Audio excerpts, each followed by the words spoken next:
Hello, and thanks once again for joining us for this Friday's edition of Alaska Weather on the 6th day of May, 2022. I'm David Percy, a meteorologist with the National Weather Service. I'll be hosting today's show once again. Up first on the River Alaska breakup map here, we've got kind of an extension to the flood watch there along the Kuskokwim River. Now a flood watch extending from Stony River, the easternmost yellow dot there on the chart in the shaded boxed area there on the Kuskokwim River. Just below the mostly ice zone there, gets into the some open. And so the eastern one, that's Stony River. And again, that extends, the watch area extends down to Crooked Creek, which is the westernmost yellow marker area there. And that's for possible ice jam flooding that could occur at any time there, and this watch is out through the weekend. Otherwise, Tanana River there, as you can see, pretty open, and looks like the Chena River mostly open, with let's see, Susitna Valley, or the Susitna River finally showing some open areas there from Talkeetna southward, and also the Kuskokwim River, of course, areas of open water with areas of solid ice yet. And then the Yukon River, really not much change across the entire stretch. A couple of small areas of some open now, but nothing very extensive except out over the delta. And of course the northern rivers there, North Slope, Kobuk, Koyukuk area there, those are still frozen solid. So moving on to the hazardous weather graphics, and there are no advisories, watches, or warnings out across the state for the next 24 hours anyway. Even out in the Bering Sea, some storminess coming across the northern Bering Sea into the Chukchi and kind of extending down into the, initially into the northern Bering Sea, but nothing that would generate a watch or warning at this time. And you can see that area of cloudiness there over the Russian Far East moving eastward, and that's the system I'm speaking of, and that'll be moving into the Bering Strait, northern Bering Sea through the Bering Strait coast, affecting the area from St. Lawrence Island up to the western Arctic coast later tonight and tomorrow. Otherwise, high pressure in advance of that, making for pretty good conditions over the Bering Sea. Basically light winds and some clearing, not a whole lot though, and still some shower activity going on over the Alaska Peninsula during the day today. Cold Bay seeing some light rain showers through the afternoon, about 3/100ths of an inch of precipitation in the last 12 hours, or 5/100ths of an inch in the last 12 hours. And Kodiak had some shower activity, again light, about 1/10 of an inch falling there. And Valdez picked up 3/100ths of an inch there in Prince William Sound. Also anywhere from 3 to 5/100ths of an inch occurring, as you can see the clouds enhancing over the interior with the heating of the day. Actually some isolated thunderstorms developing there in northeast Bristol Bay. Some shower activity brought a few 100ths of an inch to King Salmon. A few isolated lightning strikes there up into the southern Kuskokwim Valley. And then also in the interior, a couple of lightning strikes now showing up. Probably become a little more widespread here this evening with the building convection. And the shower activity there could anywhere from 5 to 15/100ths of an inch, kind of hit and miss type shower conditions developing currently, will last into the evening and then dissipate later this evening, overnight tonight. Also some shower activity over the Panhandle, 5/100ths of an inch at Juneau, nothing heavy at all, and that's about it there, tending to end. Gusty winds over the Alaska Peninsula today, with that low center dropping south and the building high pressure over the to the northwest there. That kicked the winds up to 41 miles an hour for a peak wind gust at Falls Pass. King Cove had a peak wind gust 37 miles per hour, and lighter winds for the Pribilofs under the main ridge axis there at Adak and Atka. Pretty light winds all the way out to Shemya. And on the chart today, that weakening low has been there for a couple, 2 or 3 days now, just east-southeast of Kodiak Island, keeping the conditions unsettled and damp there across the island, and some scattered Shower activity mostly inland. Had some pretty good clearing along the North Gulf Coast today. Showers over the Panhandle and the developing showers and isolated thunderstorms northeast Bristol Bay up into the interior. Nothing yet south of the Alaska Range. The symbol over the Talkeetnas, that's a possibility. That's actually a forecast for later today or this evening, and also over toward Nebezna, eastern Alaska Range area, but nothing heavy. And you can see high pressure dominating the southern three-quarters of the Bering Sea, ridging up into the Bering Strait today, and that system kind of sliding over the top of that ridge there. You can see tonight a front pushes eastward. The main low center staying up in the Arctic Ocean there, and the front will extend southward. Just a weak trailing edge coming into the northern Bering Sea, but wind and snow will increase St. Lawrence Island, western Seward Peninsula, the northwest coast, and even some of that could spread as far northeast as possibly Wainwright, maybe a few flurries by late tonight. Otherwise, improving conditions, high pressure building into the western part of the interior, so diminishing shower activity with increasing clearing and pretty light winds, becoming more of a northwest wind flow there for Kodiak Island. That'll definitely end the showers and begin to clear it out even on the east side of the island later tonight. And for the Alaska Peninsula as well, showers end and increasing clearing for the Panhandle as well, with some shower activity lingering over the Copper River Basin throughout much of the tonight. And then high pressure center over the central Aleutians, light variable winds there tonight with some clearing, and also could be areas of low clouds and fog as well. And then the forecast for tomorrow, pretty good day there for the eastern Arctic coast, with in advance of that system coming in from the west. That should at least end any flurry activity that's going on. Winds will be light. Maybe the flow tends to become a little more offshore, and that could result in higher visibilities and ceilings. Otherwise, scattered thunderstorms, isolated thunderstorms, I'll say, once again, developing over the Alaska Range, Talkeetna areas, maybe in the interior, central interior areas, but mostly sunny. Bristol Bay, high pressure ridging in from the eastern Aleutians there. And that northwest wind flow, look for a very nice day for Kodiak Island, mostly sunny, mild temperatures, winds maybe west-northwest 10 to 25 miles per hour. Could be some higher gusts out of the bays there. And mostly sunny, Kenai Peninsula, Cook Inlet, North Gulf Coast, Panhandle, partly to mostly sunny. Risk of an isolated shower around Prince of Wales Island. That's mostly over mountainous terrain. Basically, it will be a dry day for the Panhandle. Not so up over the northern Bering Sea, St. Lawrence Island, Seward Peninsula, Kotzebue Sound, Noatak Valley areas, western Arctic coast. As that front pushes in, look for some pretty gusty winds in advance of that. Could see 50-mile-an-hour wind gusts, Point Hope, Point Lay in advance of that front, with snow and rain mix there ahead of it also, spreading into the Yukon Delta. Some moisture working as far east as the Koyukuk Valley, kind of linking up with the shower activity moisture that's currently over the area there. And then taking a look at Sunday, that low center actually deepens and drops southeastward, moving just about on top of Shishmaref Sunday afternoon, 995 millibar low. So pretty gusty west-southwest winds across St. Lawrence Island with rain and snow. Pretty widespread with the front as it moves inland into the southwest coast, especially the Yukon Delta. Weak trailing edge there across the Pribilof Islands is bringing some showers with it there, a little more in the way of rain or rain and snow mix for the Kuskokwim Delta. And that pushing across the Kuskokwim Mountains in the afternoon into the valley with some light precipitation developing there, probably in the form of rain at the lower elevations of the Kuskokwim Valley. And then that also pushing into the central interior.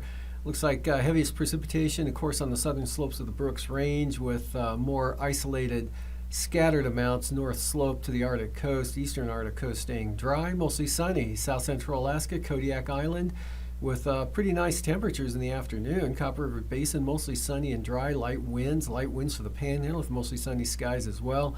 And Alaska Peninsula, eastern Aleutians, Adak and Atka, looking really nice for Sunday with, again, fair amount of sunshine possible, with definitely light winds and dry conditions. A few isolated showers may shift into the Shimiatu area, and that's about it out that way. Lows tonight, lower to mid-teens there over the Arctic coast and North Slope, otherwise in the 30s for the remainder of the state. Highs for tomorrow, 50 to 55, central interior, actually south central Alaska as well, 50 to 55, Bristol Bay, Kodiak Island, and the Panhandle. Cooler out west, mid to upper 20s for the Arctic coast, and 30 to 35 for St. Lawrence Island, Seward Peninsula area. and upper 30s to mid 40s for the southwest interior. Lows the following morning, 10 to 15, Arctic coast north slope, and then in the 30s once again, some higher valleys in the upper 20s in the interior of the state.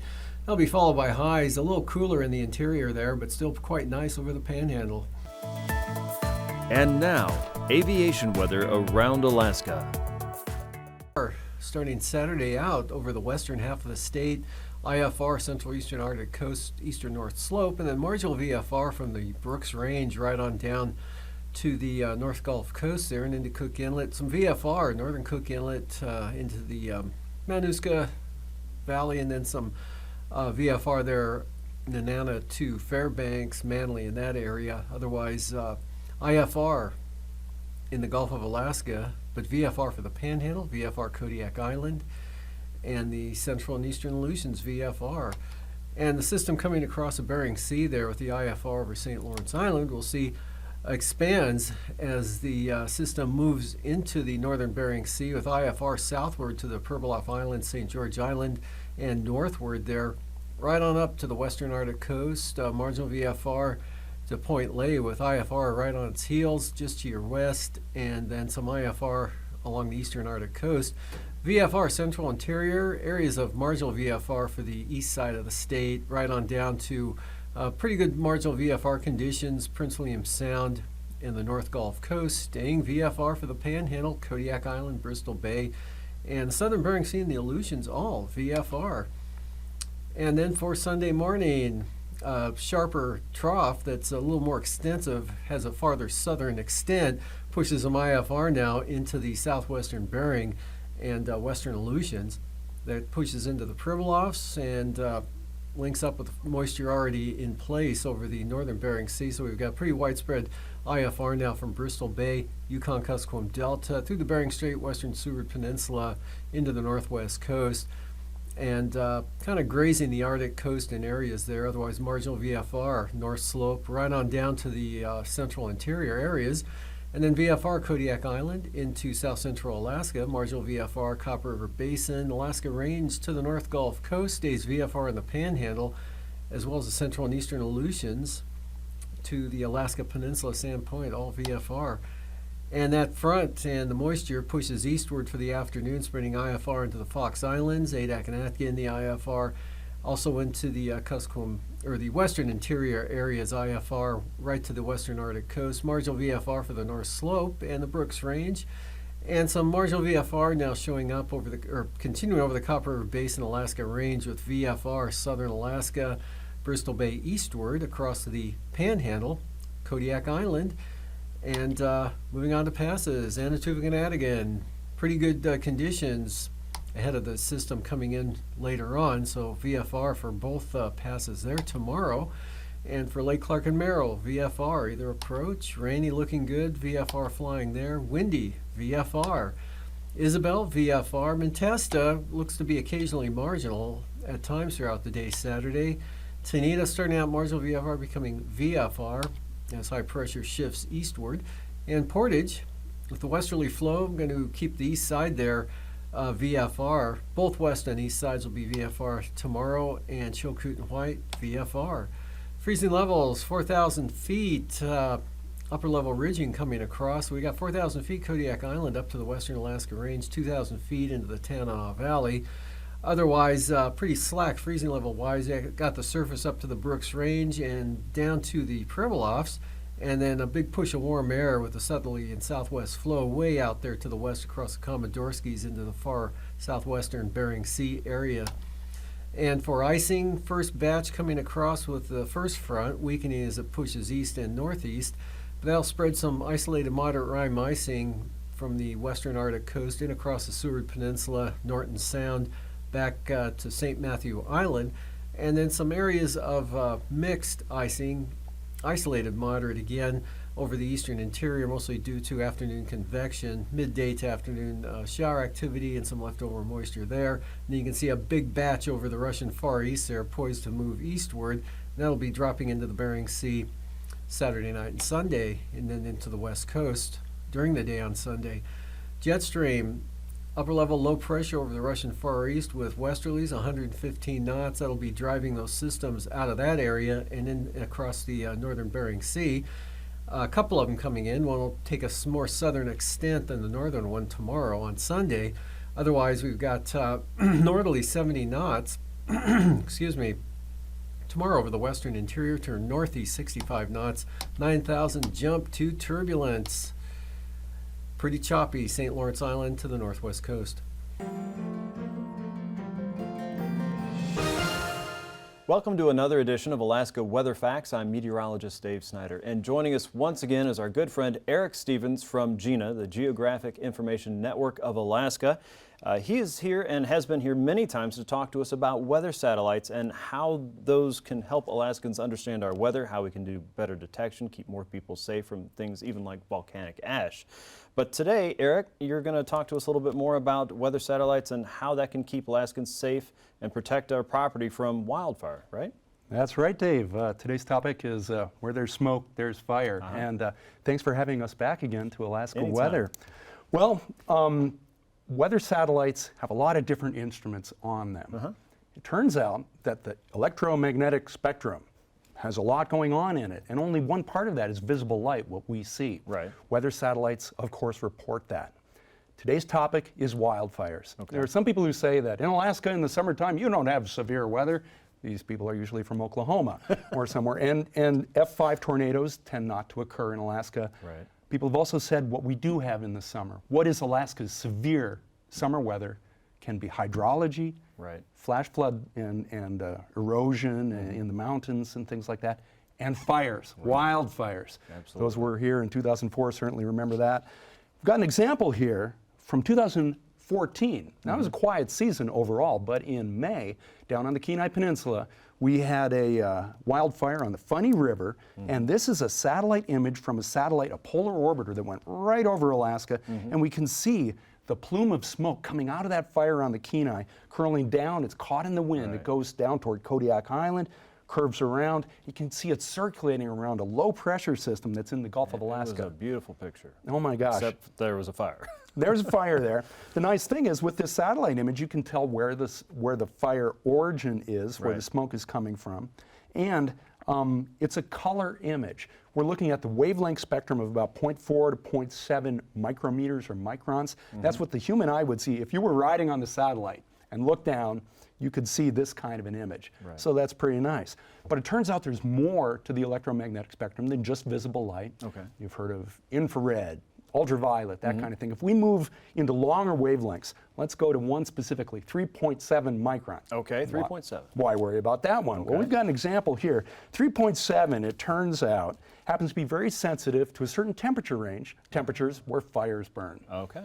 And so we've got an example zoomed in a little more from that same Funny River fire down on the Kenai Peninsula, and we can see that you get up into a few hundred degrees Fahrenheit, Right. and that's where the colors are. We can see there on the Funny River fire to the west and to the east, almost a horseshoe shape there, is not only we're seeing where the fire is in a general sense, but specifically where it's the active fire That is where front. it's burning right now. And it's Amazing. 3.7 microns is the important temperature there. Okay. That's right. So this is really important to firefighters on the ground, people that are making plans and directing the firefighters on where they need to go and cut the trenches and keep people safe. You know it. If you want to fight that fire, you got to know where it is. Okay. You got to know the leading edge. We've also got a movie loop, nothing quite like animating it in time. Yeah. You can see the fire spreading out over time with a succession of film or a succession of images. Now this is one channel, 3.7 micron. You know, we looked at that color smoke image before. Right. And that's actually a red, a green, and a blue. That's how you get color imagery. What if you took 3 different wavelengths in the infrared? You went from like 2.2 micron, 1.5 micron, up to 3.7. You mix them together, you get this other kind of color image, which is even a better way to sharply bring out the details of where that leading edge of the fire is. Okay. You'll note, though, in the infrared, guess what? We don't see the smoke. That's too bad. And on these movie loops, you can see the clouds go by. These channels can't see through clouds. The lesson is there's no one perfect solution. You got to have the visible, got to have some of that infrared single 3.7 channel, some of the infrared mixing to help get a different perspective. Another one, we've talked before about a fun channel called the Day-Night Band. Yes, one of my favorites. Oh yeah, and in Alaska in the winter, it's great. We've got all this darkness. The Day-Night Band is so sensitive to seeing light. You can see features that otherwise aren't available. Now in Alaska, when you have a forest fire, it tends to be light out all the time. Right. It's our summer. But we can go down south to the Rim Fire in California in 2013. Now, okay, it was in California, not Alaska, but Alaskan crews went down to fight that fire, so we can talk about it here on Alaska Weather. Here we have a 3.7 micron channel shot of the rim fire, again, kind of a horseshoe shape, showing that active fire front down there. And then we'll look again to the day-night band, the visible light, and then you can see how the fire is all bright. You can see the active fire front and actually the city lights over there too. Turns out that the cities, while they're active in a social sense, are not really hot in a fire sense.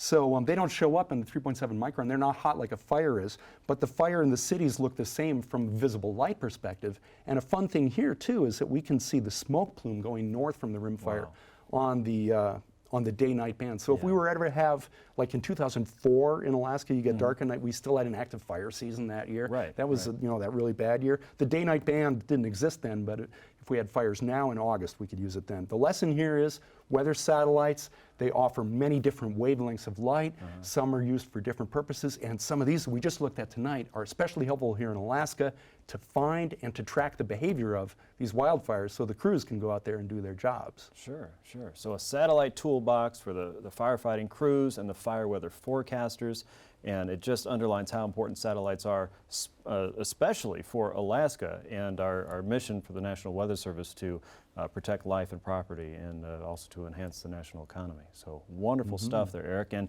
people can look at pictures like this anytime by going to gina.alaska.edu. You'll find images there all around Alaska at various times of the year, and not just about fire weather, but volcanic ash and smoke and anything else you want to check out. They're always beautiful pictures and always interesting to look at no matter what time of the day. Thanks again for joining us, Eric. We appreciate it and welcome you back anytime. For this edition of Alaska Weather Facts, I'm meteorologist Dave Snyder. See you next time.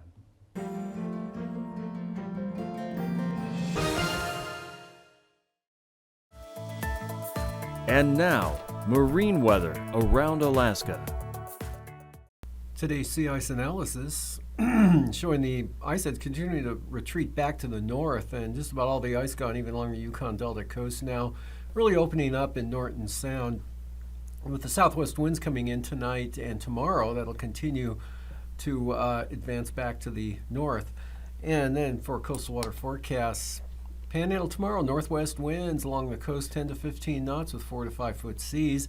Inside waters, north to northwest winds 10 to 15 knots with 2 to 3 foot seas. And for Sunday, Lincoln Glacier Bay, northerly winds at 15 knots, and for Stevens Passage and Clarence Strait, both looking at a northwest wind at 10 knots, while small craft advisories develop along the south coast, northwest winds 25 knots, seas up around 10 feet, and for the north coast, northwest winds at 20 knots.